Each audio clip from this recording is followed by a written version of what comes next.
दोस्तों नमस्कार। आज हम हैं म्यूनिसिपल काउंसिल ऑफिस में प्रेसिडेंट नरेंद्र शास्त्री के साथ। आज हाउस मीटिंग थी, काफ़ी अरसे के बाद हुई और जहाँ तक हमें जानकारी मिली ये थी कि बड़ी एक हंगामेदार मीटिंग हुई।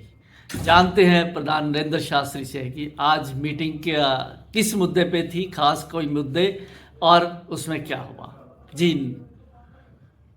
सबसे पहले मैं नमस्कार करता हूँ उन सभी सज्जनों से जो आपका ये चैनल देख रहे हैं, क्योंकि आपके द्वारा जो समय समय पर जो कवरेज करके समस्याएं लोगों की जनता तक पहुँचाई जाती हैं, अफसरों तक पहुँचाई जाती हैं, नगर कौंसिल तक पहुँचाई जाती हैं, इसके लिए मैं आपका भी धन्यवाद करता हूँ। आज की जो मीटिंग थी काफ़ी लंबे समय के बाद ये मीटिंग हुई है, क्योंकि पहले लोकसभा इलेक्शन आ गई, फिर बाद में पंचायती इलेक्शन आ गई। तो इस दौरान एक हमारी स्पेशल मीटिंग जो है वो 6वें महीने में हुई थी। कोई विशेष काम थे जो उसमें सिर्फ वही विचारे गए थे। आज जनरल मीटिंग थी और 2 मीटिंगें डबल थी हमारी आज। उसमें लगातार जो सारे मुद्दे पेंडिंग थे वो सारे हमने उनको डिस्कस किया। आज सबसे जो अहम बात थी वो तो ये थी कि जो हमारे काउंसलर हैं जो विरोधी पक्ष के हैं, सत्ता पक्ष के नहीं हैं, उन्होंने अपनी पुरानी मांग को दोहराते हुए जो उनकी मांग थी कि जो हमारा वेटिंग रूम था उसके ऊपर जो वाइस प्रधान द्वारा कब्जा किया गया है उस संबंध में उन्होंने अपने बाजुओं पे काली पट्टियाँ, चाहे वो हमारी बहनें थी या हमारे भाई थे, इतने मेंबर्स हैं काउंसलर, वो अपना प्रोटेस्ट करते हुए धरती पे बैठ के उन्होंने जो मीटिंग अपनी पूरी अटेंड की। तो उसके साथ मैं भी उनके साथ धरती पे ही बैठा था। तो उसमें मुद्दे जो सबसे ज़्यादा अहम मुद्दा हुआ वो ये कि सफाई का जो काम है वो बहुत ज़्यादा इफेक्टेड है। इस टाइम हमने नगर कौंसिल का सारा वो मैंने रिकॉर्ड भी चेक कराया। तकरीबन 105 कर्मचारी हमारे पास है, सफाई कर्मचारी आउटसोर्स हैं। तो उनके ऊपर हम 2 करोड़ रुपए के आसपास, 2 करोड़ 1 लाख रुपए है शायद, वो हम सालाना खर्च कर रहे हैं उनकी तनख्वाह पे। और जो हमारे पास रेगुलर कर्मचारी हैं उनके ऊपर हम कर रहे हैं तकरीबन 10 करोड़ और 77 लाख रुपया हर साल उसके ऊपर खर्च कर रहे हैं। यानी कि 12 से 13 करोड़ के बीच में। हाँ जी 12 करोड़ 71 लाख रुपए जो है, मतलब आसपास अमाउंट जो है हर साल खर्च की जा रही है, जो लाखों रुपये रोजाना बनती है, 4 लाख से ऊपर बनती है। उसके बाद सफाई की जो हालत है वो दिन ब दिन खराब होती जा रही है। सभी मेंबरों ने टोटल इस मुद्दे पे सत्ता पक्ष और विपक्ष सारे इकट्ठे थे।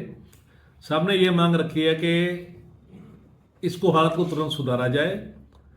तो जो हमारे दफ्तर में इस टाइम काम कर रहे अधिकारी हैं सफाई का काम, उन्होंने अपनी समस्याएं बताई कि किस तरीके उनको दबाव में रख के जो काम करने से रोका जाता है।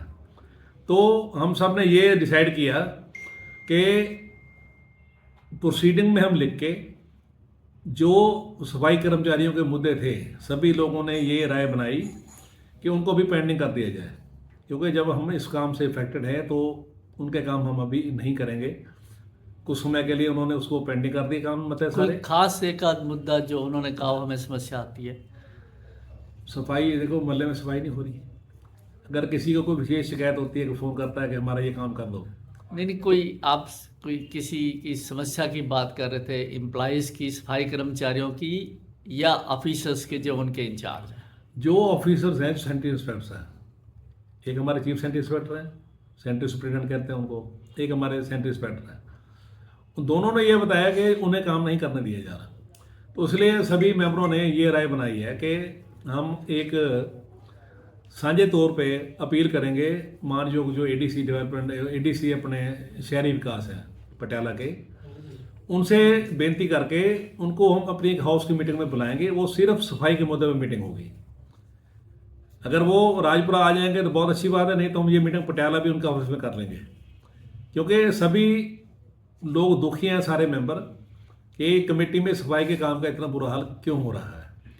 तो इसलिए ये हमने सबने साझी राय बनाई है। अब लिखती तौर पे हम जो प्रोसीडिंग में अभी हमने लिखनी है, तो कुछ लिख दिया, कुछ लिखना है बाकी, तो ये हम लिखती तौर पे उनको भेजेंगे, ताकि जो अगली मीटिंग हो उसमें जो कर्मचारियों को काम पेंडिंग छोड़े हैं आज वो भी डिस्कस हो जाएंगे, और जो सारी समस्याएं हैं दफ्तर की या हमारे काउंसिल्स की, जो नगर काउंसिल के मेंबर हैं जो, वो सारी समस्याएं एडीसी के सामने हम डिस्कस करेंगे और फिर उनका साझे तौर पे कि बड़े अफसर हैं, उनसे राय से, उनसे तजर्बे से, उनके प्रभाव से हम ये समस्याओं का हल करने की कोशिश करेंगे।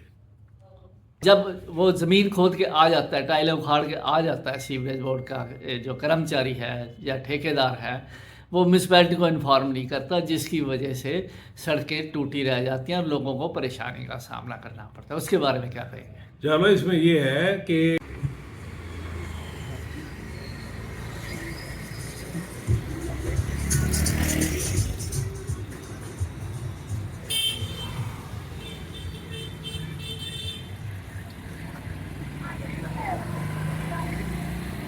इससे एक तो सड़क टूटेगी, एक दूसरा उसका नुकसान होगा। इम्पॉर्टेंट मुद्दा और क्या है कि वो रोड कट कर देता है सीवरेज बोर्ड, जी। ठीक करने के लिए जो उसकी लाइंस हैं वो म्यूनसिपैलिटी को इन्फॉर्म नहीं करता, जिसकी वजह से फिर लोग परेशान होते हैं। उनको ये नहीं मालूम होता कि म्यूनसिपैलिटी जाना है या सीवरेज बोर्ड जाना है। तो इसी उलझन में आज कई जगह पे हम देखते हैं कोई 3 महीने से, कोई 6 महीने से वो सब कुछ वो ठीक नहीं हो रहा। चावला जी, हमने अपने कार्यकाल में बहुत ज़्यादा मशीनरी उपलब्ध कराई है सीवरेज बोर्ड को, और नगर कौंसिल को भी, सारी सफाई कर्मचारी भी करनी है, ज़्यादा मशीनरी उपलब्ध कराई है ताकि ये काम इनका आसान हो। ये तो अगर कहीं दिक्कत रहती है तो मैं समझता हूँ गलत है, पर हमें पता है कि जो कर्मचारी हैं हमारे, वो कई कर्मचारी ऐसे वो अपनी ड्यूटी सही समझते नहीं। उनको ये नहीं पता कि उनकी थोड़ी सी जो क्या कह रहे हैं, उनकी जो लापरवाही है वो किसी की जान का कारण बन सकती है। मेरे पास अक्सर ऐसे आ जाते हैं कि मेरे पास बड़ा पुराना मेरा मोबाइल नंबर है, मतलब मेरा कई साल 30 साल पुराना नंबर है, जब से शुरू हुआ मोबाइल, एक ही नंबर मेरा। हर शहर निवासी के पास लगभग मेरा नंबर है जो थोड़ा एक्टिव है, तो मेरे को समस्या का पहले पता लग जाता है यहाँ पे, और मैं अपने लेवल पे उसको देखने की कोशिश भी करता हूँ, कभी बार मौके पे भी चला जाता हूँ। क्या आप उनको कोई सीवरेज बोर्ड को लिखेंगे कि आप हमें कोई भी रोड कट या कुछ करने से पहले, जो म्यूनसिपैलिटी ने बाद में काम करना है, आपको जरूर इन्फॉर्म करें शुरू करने से पहले, ताकि आपने नोटिस में आए म्यूनसिपैलिटी। हमने अपने अधिकारियों को भी, जो नगर कौंसिल के हमारे जेई हैं, एएमई हैं, उनको भी, और जो सीवरेज बोर्ड के अधिकारी भी हैं, उनको भी लिखा हुआ स्पेशल कि अगर कोई सड़क नहीं बनानी है कमेटी ने, पहले सीवरेज बोर्ड एनओसी प्राप्त कर ले कि यहाँ पे पानी और सीवरेज का कोई काम पेंडिंग नहीं है। बाकी कई बार ये नहीं उन बात को फॉलो करते, रह जाता है, इनसे नुकसान होता है। चर्चा करते हैं आज एक और इम्पॉर्टेंट मुद्दे। क्या सामने जो आतिशबाजी के स्टॉल लगने जा रहे हैं, क्या 2023 का इतिहास दोहराया जा रहा है? मेरे पास एक चिट्ठी आई थी जो हमारे ईओ साहब ने उच्च अधिकारी को लिखी है। उसमें उन्होंने विशेष तौर पे डीएसपी राजपुरा, एसडीएम राजपुरा और एसएचओ को जो चिट्ठी लिखी है, उसमें यह है कि झंडा ग्राउंड में कुछ लोग अपनी मनमर्जी से जो स्टॉल लगा लेते हैं, जिसमें नगर कौंसिल का कोई हाथ नहीं होता, ना नगर कौंसिल उनको रोक पाती है।